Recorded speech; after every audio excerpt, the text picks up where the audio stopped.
আসসালামু আলাইকুম, সবাই কেমন আছেন? আশা করছি আল্লাহর রহমতে সবাই ভালো আছেন। তো আমার হাতে যে ফোনটি আপনারা এখন দেখতে পারতেছেন, এই ফোনটি হচ্ছে স্যামসাং ব্র্যান্ডের ফোন। এই ফোনটির কি ধরনের প্রবলেম আমি আপনাদেরকে দেখাচ্ছি। তো দেখুন, ফোনটি কিন্তু পাওয়ার দিয়ে দিচ্ছি। তো এই ফোনটির প্রবলেম হচ্ছে ফোনটি টাচ কাজ করে না। তো টাচটি কাজ না করলে এটি কিভাবে সমাধান করা যায় আমি আপনাদেরকে দেখাবো। তো এই ফোনটি চালু হওয়া পর্যন্ত আমরা অপেক্ষা করি। এই ফোনগুলো স্টেপ বাই স্টেপ চেক করে কাজগুলো করতে হয়, তা না হলে আন্দাজে কাজ করলে এলোপাথারি হয়ে যাবে, কিন্তু কাজ কোনোটাই কিন্তু হবে না। এই ক্ষেত্রে আমরা স্টেপ বাই স্টেপ কাজ করার চেষ্টা করব।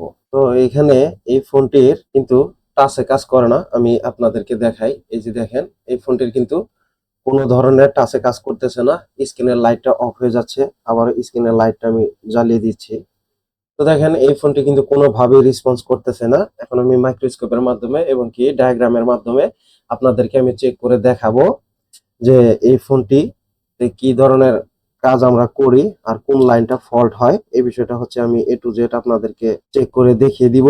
তার আগে হচ্ছে সাব পিসিবি রেবন এবং কি ডিসপ্লের যে রেবন, টাচ ডিসপ্লের এই রেবনটাকে হচ্ছে আমাদেরকে খুলে নিতে হবে। আমরা খুলে নিচ্ছি। তো এখন এখানে এক এক করে ক্যামেরাগুলোকেও আমরা খুলে নিই। তো এখানে আমি হচ্ছে ক্যামেরাগুলোকে সেপারেট করে নিলাম।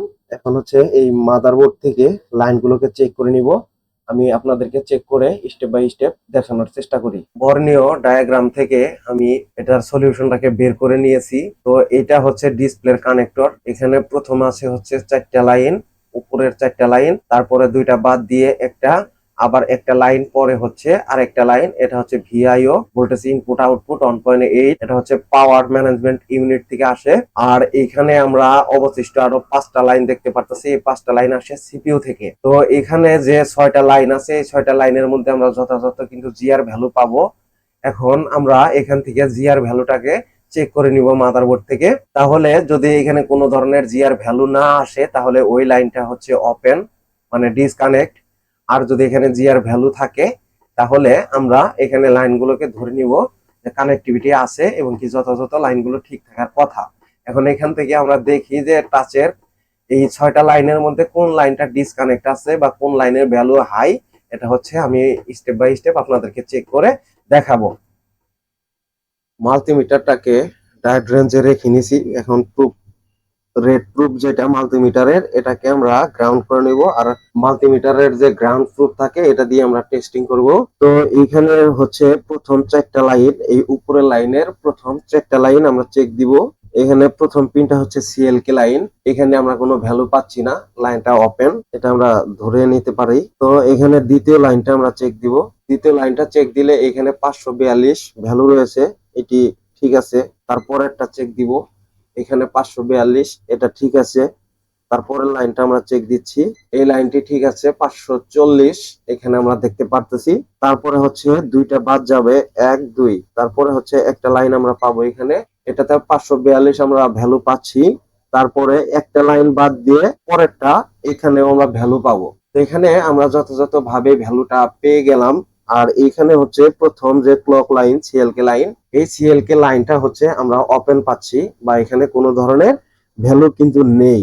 আসলে টাচটি কাজ না করার কারণ হচ্ছে এটি, কারণ হচ্ছে যে সিএলকে লাইন ছাড়া, মানে ক্লক লাইন ছাড়া কিন্তু এটি যথাযথভাবে কাজ করবে না।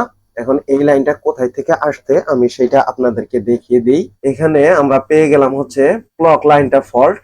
এই যে এইটা, এই যে প্রথম যে লাইনটা, এটা এখান থেকে এসে এইভাবে করে এখান দিয়ে এসে সম্ভবত এই লাইনটা সিপিইউ তে চলে গেছে। তো এখানে এই যে এসপিআই 1 ক্লক, এটি হচ্ছে সিপিইউআইসির এই বলের মধ্যে কিন্তু হচ্ছে যুক্ত হয়েছে। এই বলটা যে কোনো ভাবে হোক ডিসকানেক্ট হয়ে গেছে। ডিসকানেক্ট হয়ে যাওয়ার কারণেই এই ফোনের টাচটিতে কাজ করে না। এখন এই বলটি কানেক্টিভিটি করতে হলে আমাদেরকে এই সিপিইউআইসিটাকে উঠিয়ে নতুন করে বল করে নিতে হবে পূর্বের ন্যায়। এটা কিন্তু প্রত্যেকটা সময় আমি আপনাদেরকে এ টু জেড ভাবেই দেখাই যে এই লাইনটা কিন্তু ওপেন। আর এখন হচ্ছে আমি এই ফোনের আইসিটাকে রিবোলিং করব। রিবোলিং করার পরে আমি আবারও এই কানেক্টরে হচ্ছে চেক করে দেখাবো যে এখানে যথাযথ ভ্যালু আসে কিনা, আর এটা ভ্যালু ছাড়া কাজ করে কিনা। তাহলে কিন্তু আপনারা এই বিষয়টি, আপনাদের ধারণাটা পাল্টে যাবে। তো এখন আমি এই ভর্তির সিপিইউটাকে রিবোলিং করে নিচ্ছি। অনেক ভাইরা এখানে বলে থাকেন যে আপনারা আপনাদের হাতে ফোন গেলেই আপনারা শুধু বলেন রিবোলিং করতে হবে, রিবোলিং করতে হবে। তো আসলে আমরা কিভাবে এই রিবোলিংটা করি বা কি কারণে করি, এখন কিন্তু আমি আপনাদেরকে স্টেপ বাই স্টেপ বোঝানোর চেষ্টা করি যে আসলে এই কারণেই রিবোলিং জনিত প্রবলেম হয়, আর এই লাইন ফল্টের কারণে এই আইসি গুলোকে রিবোলিং করতে হয়। তো এখানে অনেকে বলতে পারেন যে এখানে হচ্ছে এই লাইনগুলো ফল্ট কিভাবে হয়। তো অনেক সময় হচ্ছে জোরে আঘাত পড়লেও এই লাইনগুলো ডিসকানেক্ট হয়ে যেতে পারে। তারপরে এই ফোনগুলো যখন আপডেট দেওয়া হয়, আপডেট দিলে এই আইসি গুলো অনেকটা বেশি উত্তপ্ত হয়। আর এই অনেক বেশি উত্তপ্ত হয়ে গেলে তখন এই আইসির নিচ থেকে বলগুলো গলে যায়, গলে গিয়ে তখন এই ধরনের প্রবলেম হয়। আর এখানে যে আপনারা ব্ল্যাক পেস্ট গুলো দেখতে পারলেন, এই ব্ল্যাক পেস্ট গুলো থাকার কারণেই এই আঠার সাথে হচ্ছে একদমই এটা উঠে যায়, মানে বলটা গোলে যখন নরম হয়ে যায় তখনই ওটার সাথে উঠে একদমই আটকে যায়।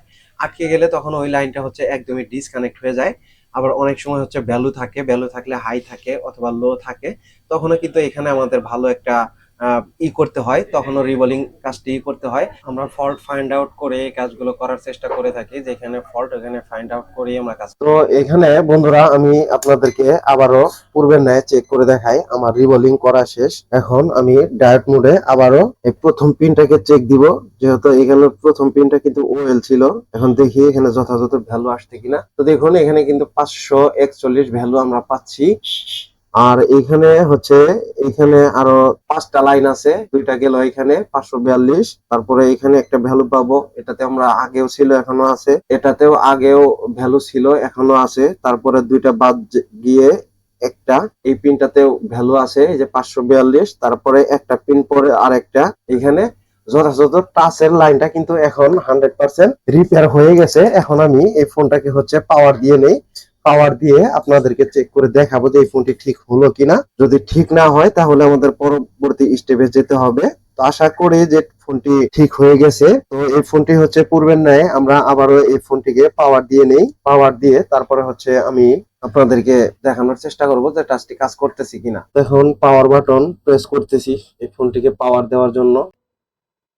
এই ফোনের দেখেন পূর্বের ন্যায় কিন্তু এই ফোনটিতে স্যামসাং লেখা চলে আসছে। তো ইনশাল্লাহ আশা করি এই ফোনটি রিপেয়ার হয়ে গেছে। আর এই ফোনের সিপিইউ তে কাজ করতে গেলে আমাদের কোনো ধরনের রিস্ক লাগে না, আমরা উইদাউট টেট্রিক্স এই কাজগুলো করে নিতে পারি। আর এই কাজগুলো হচ্ছে আপনারা বাংলাদেশের আনাচে কানাচে যে কোনো প্রান্ত থেকে এই কাজগুলো করে নিতে পারবেন কুরিয়ার সার্ভিসের মাধ্যমে। অনেকে বলে থাকেন যে কুরিয়ার সার্ভিসের মাধ্যমে রিপেয়ার করলে পরে যদি হচ্ছে প্রবলেম হয় সে বিষয়টা তখন আপনারা কি করবেন। তখন হচ্ছে আমরা চেষ্টা করে থাকবো যে এই ফোনগুলো দ্বিতীয়বার আবারও দেখে দেওয়ার জন্য আমরা সবসময় চেষ্টা করে থাকি। তো অনেক ভাইয়েরাই সারা বাংলাদেশ থেকে, সারা বাংলাদেশের আনাচে কানাচে যে কোনো প্রান্ত থেকে আপনারা হচ্ছে এই কাজগুলো আমার থেকে আপনারা করে নিচ্ছেন। তো এখানে দেখেন এই যে টাচটি কিন্তু ওয়ার্কিং করতেছে এখন, এই যে এখানে আপনারা দেখতেই পারতেছেন। তো এইভাবে করে আবারও টান দিয়ে দিলাম, দেখেন এখানে 00 কিন্তু আমি পাসওয়ার্ড দেওয়ার চেষ্টা করতেছি কিন্তু কোনোভাবেই কিন্তু পাসওয়ার্ডটি নিচ্ছে না। তো আশা করি আমার কাজটি আপনারা বুঝতে পারছেন। আসসালামু আলাইকুম, সবাই ভালো থাকবেন। আজকের মতো এখানেই শেষ।